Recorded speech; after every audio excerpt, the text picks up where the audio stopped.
possession of the lead, in position to become the first amateur to win the championship since 1933. People forget this. Jack was leading by 2 strokes going to the 13th green on the last round. 3-putted from 4 feet. He 3-putted 3 of the last 6 holes and only lost by 2. Jack is an amateur. He ended up playing the last 6 holes at 3 over par and finished second, 2 shots behind Palmer, whose final round charge would go down in legend. I still think that if I had won that tournament, maybe the worst thing that ever happened to me. It brought me back down to earth. I knew I'd played a great tournament. I set lowest scored amateur I'd ever shot in an open, but I didn't win. Jack Nicklaus was 20 years old. He had pronounced himself as the game's latest young star. But looking back, his legend and his life had barely even started.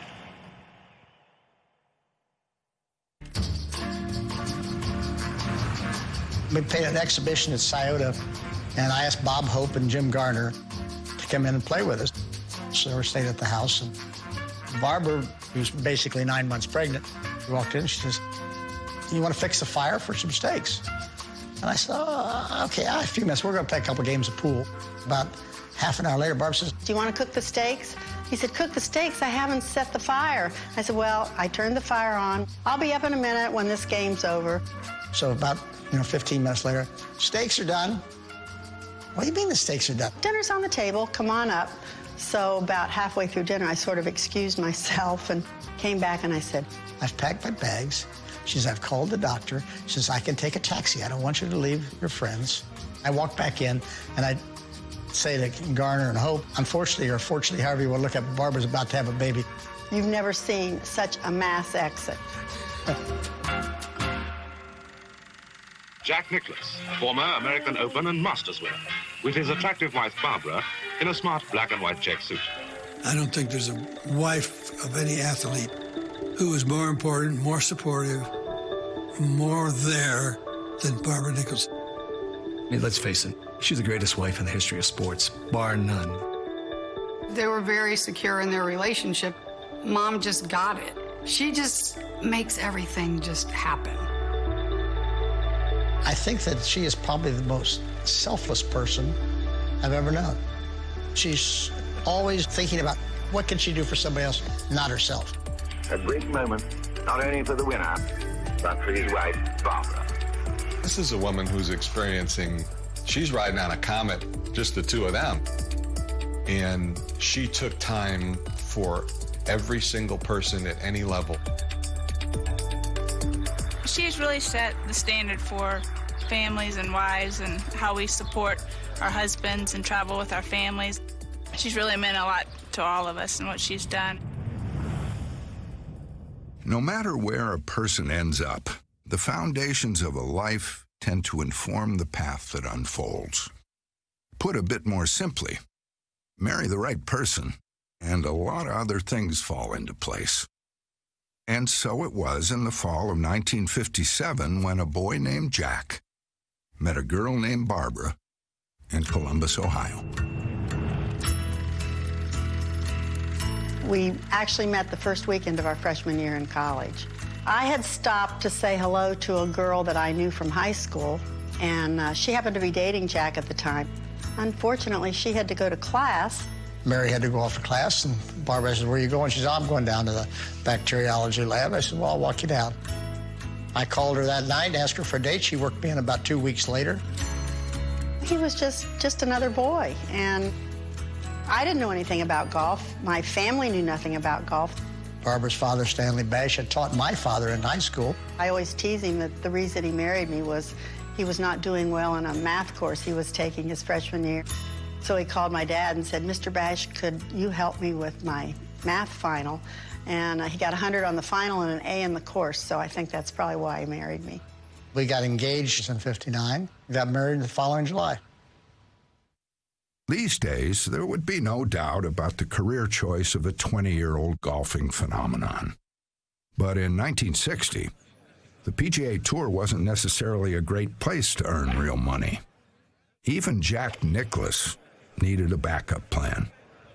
I knew I had to make a living doing something if I was going to get married. I started selling insurance.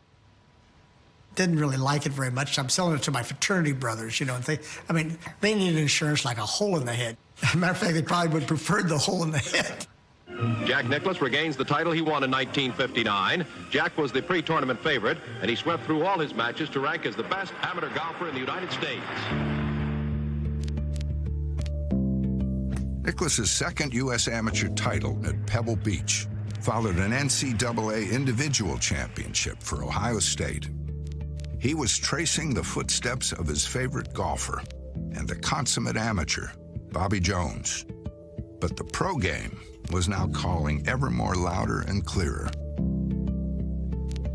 We were married. He was trying to sell insurance, go to school, and play golf, and not doing any to the best of what he thought his ability was. So we finally had talked it over, and he said, you know, if I want to be the best, I need to play with the best. From then on, I was pretty much made up my mind that I was going to go play golf. His first professional tournament came in January of 1962, the Los Angeles Open. He finished tied for 50th, earning $33.33. From there, from tournament to tournament, he continued to make cuts, but was far from the dominating presence many observers had expected to see, owing mostly to a faulty putter, which meant the most important thing that might have happened to him early that season was crossing paths with putting guru George Lowe at the Phoenix Open. I went to Phoenix, and George Lowe was on the putting green. And George says, Jack, I understand you're having some trouble with your putting. Yes. Come here, come on in and push. I want you to try something. And he walked over to a rack, about 10 putters, picked the putter off the rack.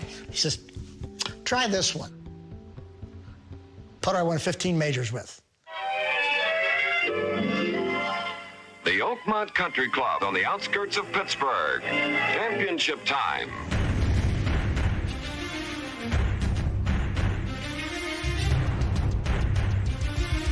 I went to Oakmont. I played practice rounds there. I liked the golf course. This was my youth. Laboriously. People were stomping their feet. How can you not hear the gallery? Fortunately, he brought a friend along to Oakmont who became a most unlikely peacekeeper, Woody Hayes. He's the one that kind of held Charlie back when Charlie's going to go out, you know, knock the stuffings out of somebody. Woody was holding Charlie Nicklaus back.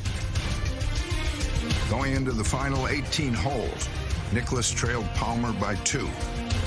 But after Jack shot 2 under in the final round, he was tied with Arnie.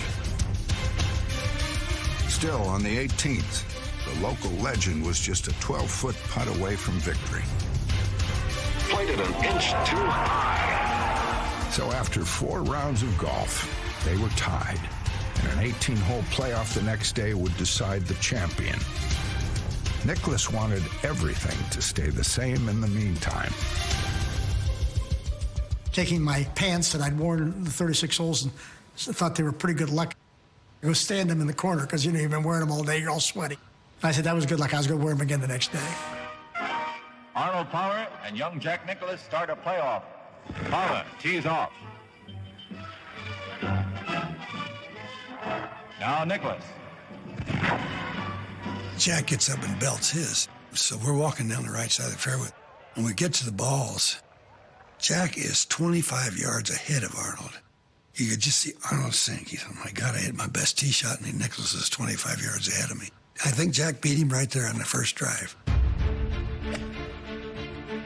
Nicklaus's advantage off the tee was undeniable, but in truth, it was his work on Oakmont's brutally unforgiving greens that proved to be the biggest difference. With 1-3 putt at Oakmont, it's in 90 holes. That's one of the unbelievable facts in golf. Jack wins. And Arnie said, now that the cage is open, everybody run for cover. And that's exactly what they did for years. Jack Nicklaus, 22 years old, the 1962 Open champion.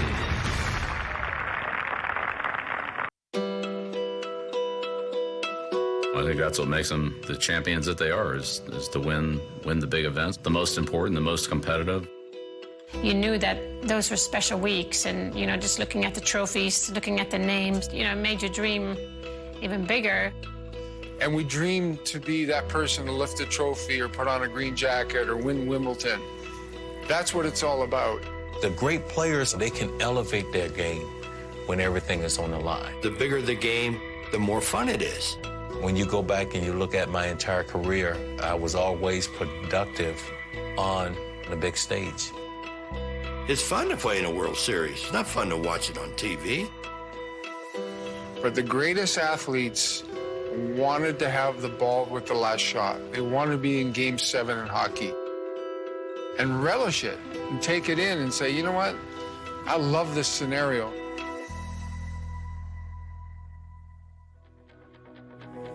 Welcome to the final round of the Masters, and you are not going to believe what you're about to see. Jack Nicklaus. So, okay, he's on the board. It's like, God, this is a fluky thing. No, it's Nicklaus.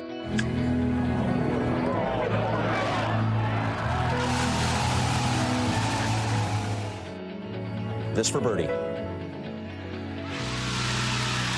I remember while I was on the putting green, I had heard the roars. It was electric. And all of a sudden, everybody's like, oh my gosh, this could be like 86 all over again. It's Jack Nicklaus. You really aren't counting anything out. You believed it. You saw it. You're like, is he going to do this again? Well, it is the kind of place that makes you wonder if time can stop. But even if he ended up finishing sixth at 58 years of age in 1998, Jack Nicklaus made his point, didn't he? Don't ever forget what I did here. Don't ever forget just how much I've always loved this golf course. Springtime in Augusta, and the occasion is one of the world's great golf tournaments, the incomparable Masters. I remember him calling me and saying, Barbara, you're not going to believe the feeling when you turn into Augusta National Golf Club. You have no idea what goes through your veins. It is the realized dream of two men, Clifford Roberts, a New York investment banker, and the immortal Grand Slam champion Bob Jones. Bob Jones was my dad's hero. Jones won the Open at Scioto in 1926. There were a lot of members, including my father, who watched him play. So all I heard growing up was, well, Jones used to hit it here. Jones always played this hole with this kind of a club. When I first met Jones, I'd just qualified for the U.S. Amateur. I was 15 years old.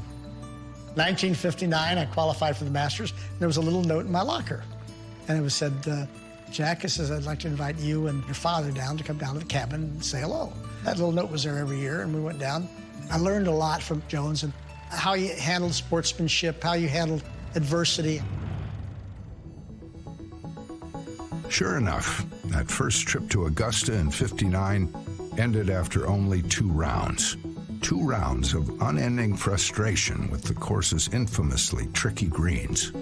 Jack Nicklaus, the amateur champion, has a longish putt. Sends it up, and it runs by the pin. I had 8 three-putt greens, hit 31 greens in regulation. Arnold had hit 19 greens in regulations, and he was at 141 leading the golf tournament. I got to this. I think I need to learn these greens.